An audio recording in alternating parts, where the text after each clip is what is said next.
Bem, então seguindo aí nós vamos falar sobre as equações de Helmholtz, ondas planas, né, a partir do ponto em que nós paramos, que são as equações de Maxwell. Então, assumindo que nós temos meios sem fontes, né, homogêneos e uniformes, sem fonte significa que não há densidades de corrente J, nem densidade volumétrica de carga, né? E se a gente adotar a lei de Faraday na forma diferencial e tomar o rotacional dos dois lados, lembrando, né, que há dois slides atrás nós vimos esta versão aqui das equações de Maxwell, onde esta é a lei de Faraday, e a gente vê ela na versão sem fonte, né? A gente elimina aqui a densidade de corrente, então a gente está falando da lei de Faraday. Se a gente tomar o rotacional de ambos os lados, você vai ter o rotacional do campo elétrico aqui, né? E toda essa constante vezes o rotacional do campo magnético. Então, voltando, né? Se a gente fizer isso, tomando o rotacional de ambos os lados da lei de Faraday, na forma fasorial, a gente obtém isso daqui. Tá? Agora, se a gente utilizar a lei de Ampère também na forma fasorial, né, considerando o meio sem fontes, eliminando a densidade de corrente de condução, a gente pode substituir esse rotacional do campo magnético aqui de volta nessa versão alterada da lei de Faraday. Então, substituindo, né, J ômega epsilon vezes o campo elétrico, aqui no lugar do rotacional do H, a gente obtém exatamente isso daqui. O lado esquerdo permanece igual e do lado direito, quando a gente multiplicar as constantes aqui, né, J vezes menos J vai dar 1, e a gente vai ter ômega ao quadrado mi epsilon vezes o campo E. Então, fazendo isso, né, qual que foi a ideia? Eliminar um dos campos e obter uma equação diferencial com somente um dos campos, no caso o campo elétrico. O próximo passo clássico aí para derivar a equação de onda, a equação de Helmholtz, na verdade, né, nesse contexto, é a gente usar uma igualdade, uma identidade vetorial que nos diz que o rotacional do rotacional de qualquer vetor é igual ao gradiente do divergente desse mesmo vetor menos o laplaciano do vetor, né, aplicado ao vetor. Então, substituindo aqui rotacional do rotacional por isso daqui, nós obtemos essa equação aqui. A gente pode fazer passos semelhantes aqui, né, para obter uma equação exatamente igual, só que para o campo magnético. Então, nós temos duas equações aqui, e essas equações aqui, né, já poderíamos chamá-las de equações de Helmholtz, uma para o campo E e outra para o campo H.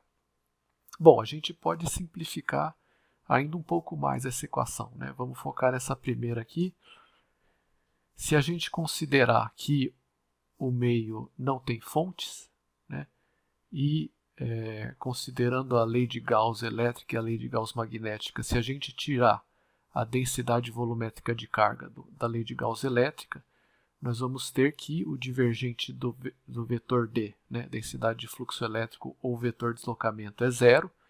Então, portanto, o divergente do campo elétrico vai ser igual ao divergente do campo magnético, que vão ser ambos iguais a zero.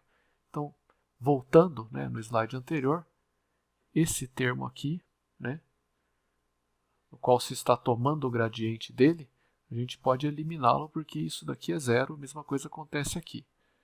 Então, a gente tem as equações de Helmholtz na sua cara mais tradicional, que é essa daqui, né? A gente pode chamar toda essa constante aqui que está multiplicando o campo elétrico no segundo termo, do lado esquerdo, de k ao quadrado, né, onde k é a constante de propagação, e ela vai ser igual ômega vezes raiz de mi epsilon, se isso daqui é igual a isso daqui. Então, nós estamos chamando isso aqui de k, constante de propagação complexa, né? É possível se mostrar que essa constante de propagação complexa pode ser escrita, né, uma das formas de você escrever ela é essa daqui, né, uma parte real mais uma parte imaginária, sendo a parte real a constante de fase beta da onda propagante, que é a solução dessa equação de Helmholtz, menos J, né, vezes a constante de fase alfa perdão, a constante de atenuação alfa. Então, constante de propagação complexa é beta menos j alfa, constante de fase e constante de atenuação. E nós vimos que ela é igual a ômega raiz de mi epsilon. Ok? Então, nessa equação aqui, né, para você considerar meios com perdas, vamos se lembrar que a gente pode utilizar aí uma permissividade elétrica complexa, né, que pode ser escrita dessa forma daqui, né? Epsilon, a permissividade elétrica complexa, vai ser igual a epsilon', que é a parte real da permissividade elétrica, menos J vezes tangente de perdas, tandel, né? Que aqui está multiplicando o epsilon'. Então, a tangente de perda, se a gente se recordar aqui, ela é igual a ômega vezes epsilon duas linhas. Aqui, esse epsilon duas linhas é a parte o negativo da parte imaginária da permissividade elétrica sobre ômega vezes epsilon'. Né? Isso aqui vai dar epsilon duas linhas sobre epsilon'. Parte imaginária do epsilon, parte real do epsilon, nos dá a tangente de perdas e a gente pode escrever a permissividade dessa forma aqui.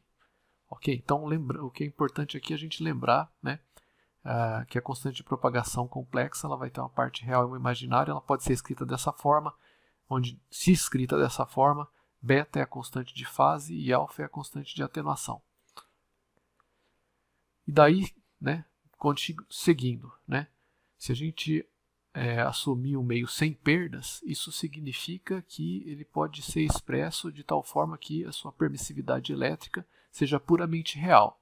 Então, a permissividade elétrica epsilon vai ser puramente epsilon'. Né? O menos j epsilon duas linhas some, e uma consequência disso é que a constante de propagação complexa vai se tornar simplesmente a constante de fase beta. Se a gente substituir isso de volta na equação de Helmholtz, a gente obtém uma nova equação com uma cara semelhante, mas onde o beta aqui é real. Né? Onde a gente tinha o k ao quadrado aqui, agora a gente tem o beta, e o beta é a constante de fase e é real. Então, essa constante de fase vai ser igual a ômega raiz de mi epsilon, mas agora o epsilon só tem parte real, então é epsilon'.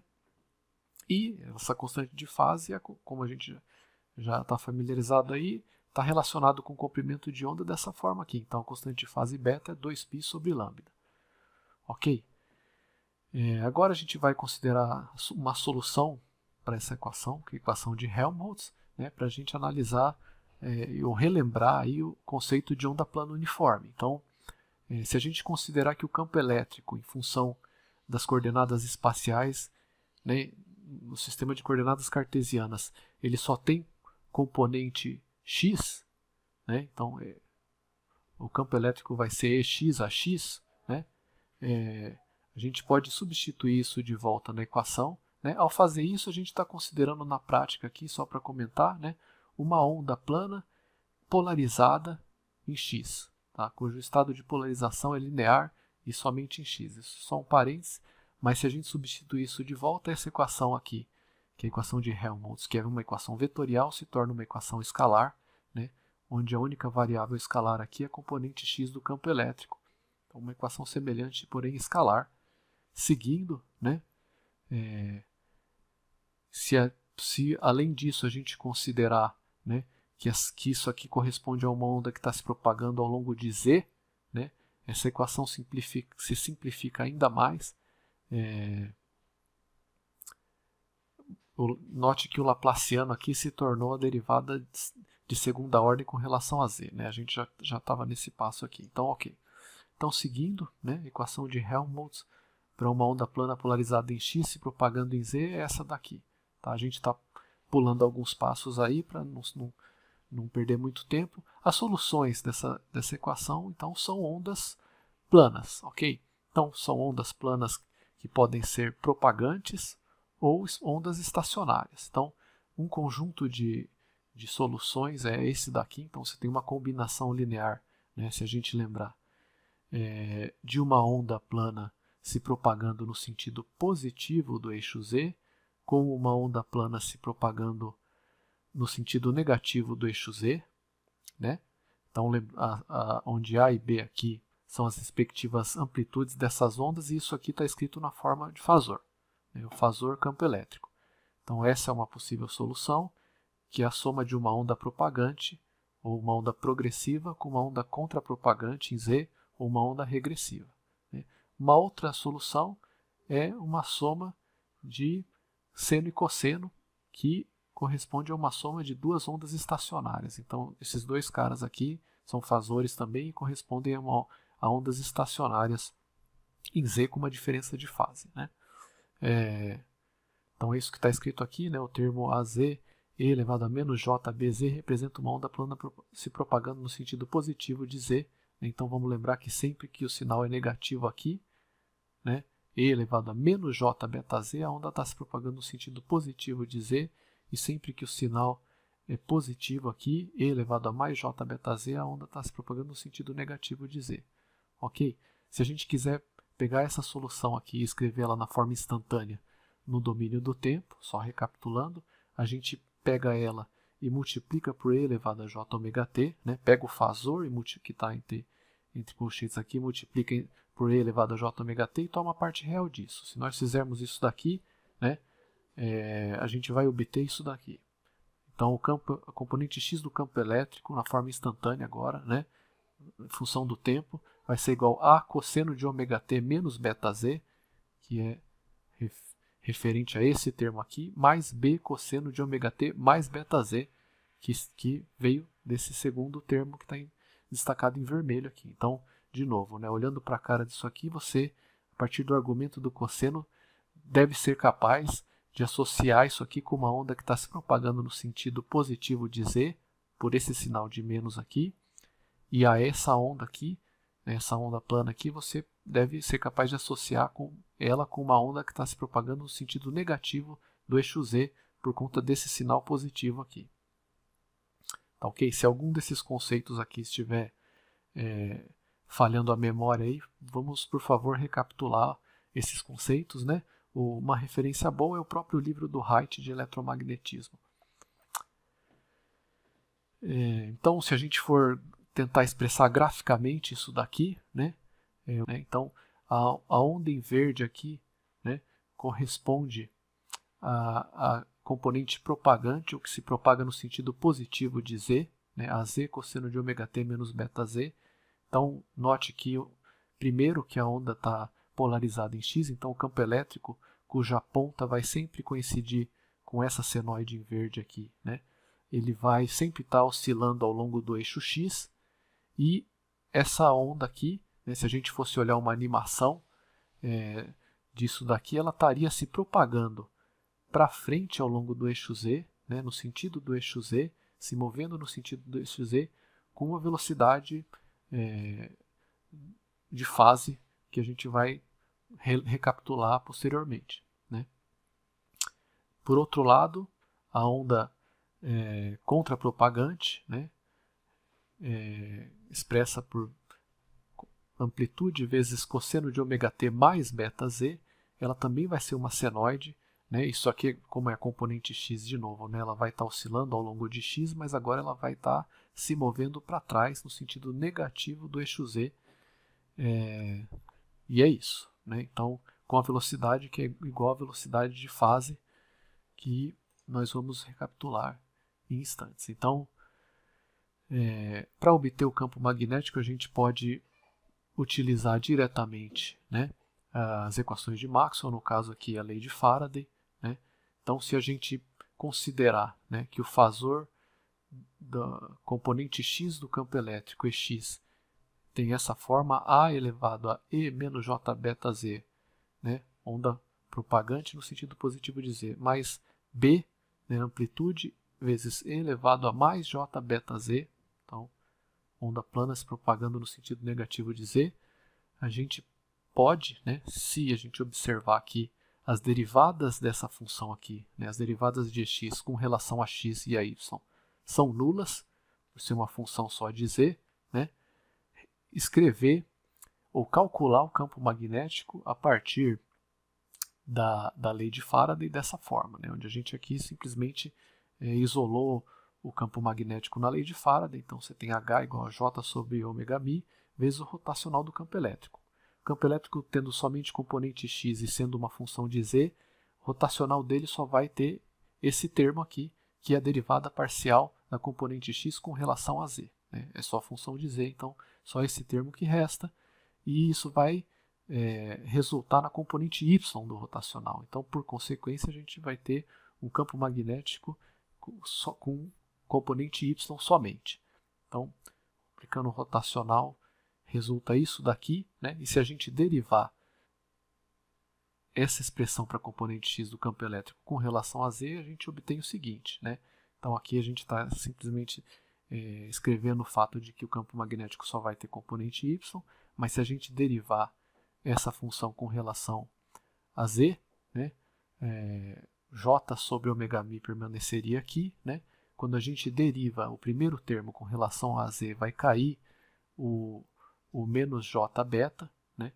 Multiplicado por esse j vai dar 1, j vezes menos j vai dar 1, e vai restar um beta. Então, por isso que é beta sobre ωμ vezes a, né, que é a amplitude que já está aqui, e elevado a menos j beta z. Quando a gente derivar com relação a z esse segundo termo, o procedimento é o mesmo, mas vai cair o j beta, né? J vezes j dá menos 1, por isso que aparece em cima do sinal de menos, e você tem o beta sobre ωμ vezes b e elevado a j beta z. Então, essa é a componente y do campo magnético.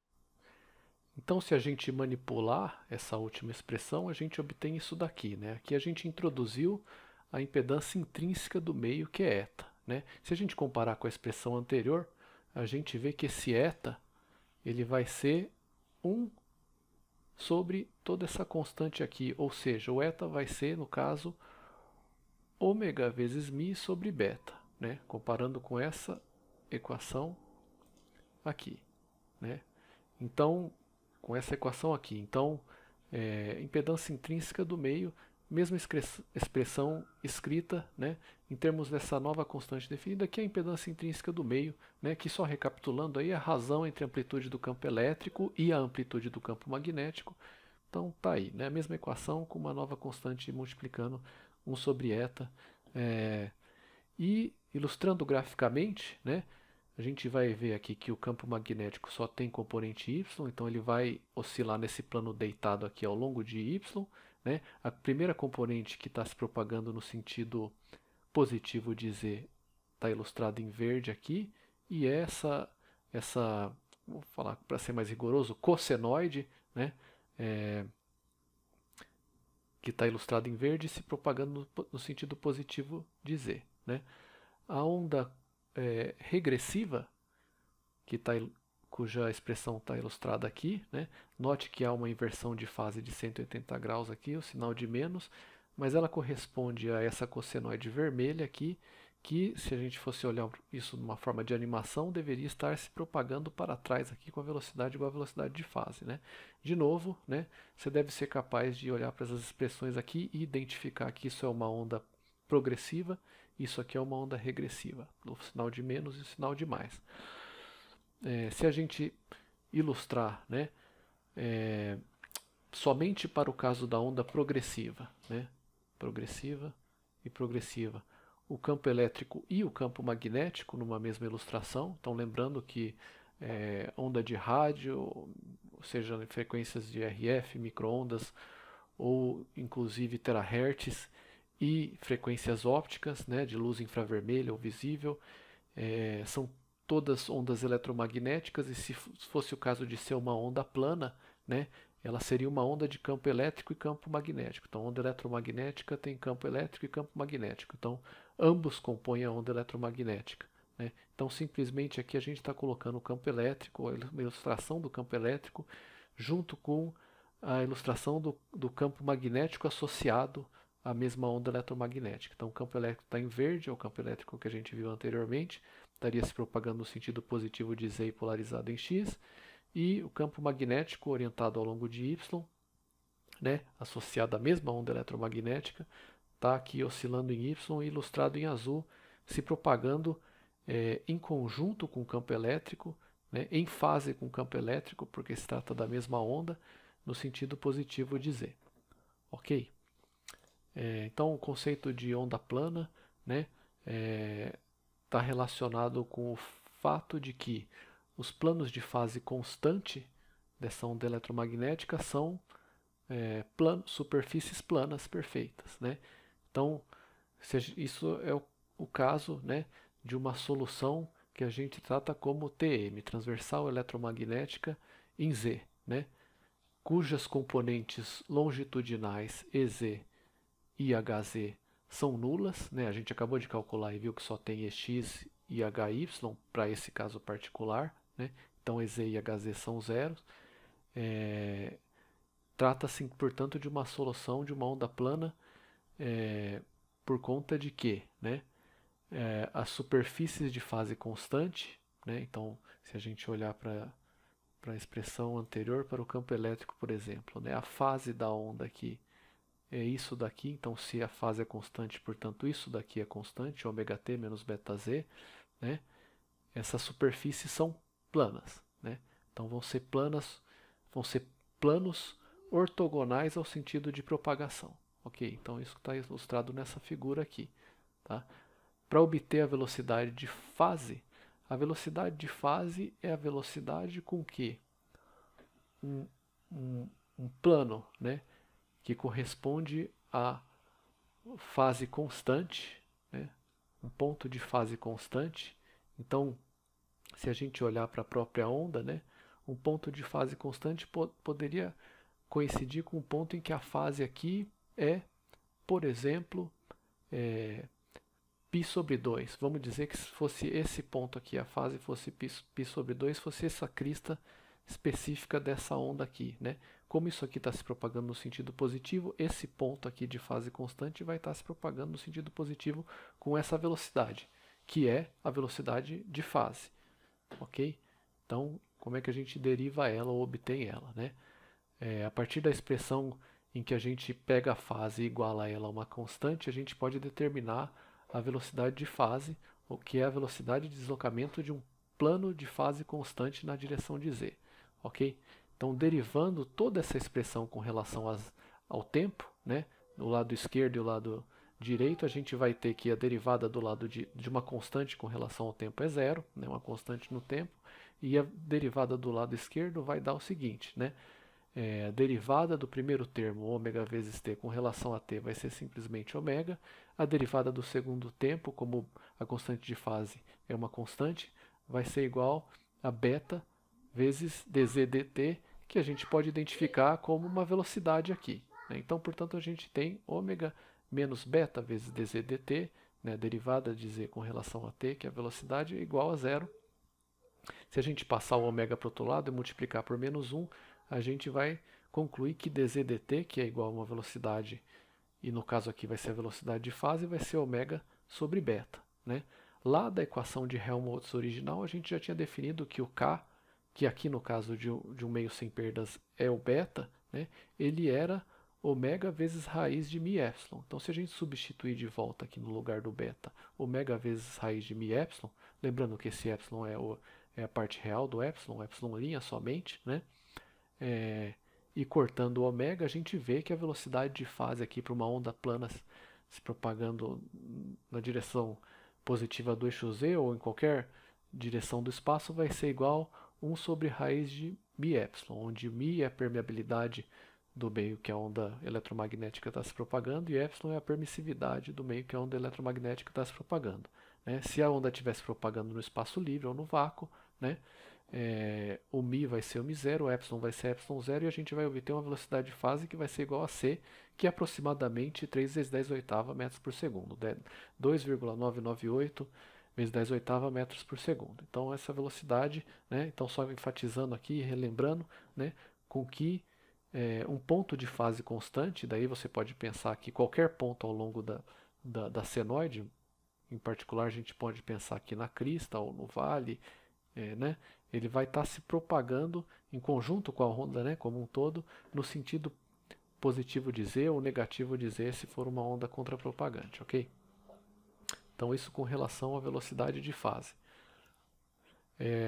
Passando agora, né, a falar de relembrar aqui o conceito de comprimento de onda. O comprimento de onda é definido como a distância necessária para que a fase da onda se modifique em 2π radianos, né, distância espacial. Então, o que a gente pode fazer, né, um exercício de pensamento, é congelar a onda que está se propagando, né, no tempo, e se a gente congelar o tempo, a senoide aqui, né, que representa a amplitude do campo elétrico, por exemplo, ela vai estar parada no espaço, e calcular qual que é essa distância que leva, né, para a senoide percorrer 360 graus ou 2π radianos. Para fazer isso aqui, a partir desse gráfico, o que a gente pode fazer é, né, pegar a fase nesse ponto em vermelho aqui e subtrair dela a fase nesse ponto em azul aqui, né? A fase é ômega-t menos beta-z, calculada no ponto espacial em questão. Então, ômega-t menos beta-z em z igual a z vai ser simplesmente ômega-t menos beta-z, e em z igual a, ou z', né, chame como queira, igual a z mais lambda, né, lambda aqui pela definição vai ser o comprimento de onda necessariamente, vai acabar ficando ômega-t menos beta vezes, agora a nova posição, z mais lambda. Se a gente manipular isso daqui, né? Bom, primeiro a gente definiu que é a distância necessária para que esse deslocamento de fase seja igual a 2π, então a gente iguala a 2π aqui. Mas manipulando o lado esquerdo, a gente corta ômega-t com ômega-t aqui, beta-z com beta-z aqui, e vai restar simplesmente beta vezes lambda com sinal positivo aqui. Portanto, a gente vê que a constante de fase, passando o lambda para o outro lado, é 2π sobre lambda.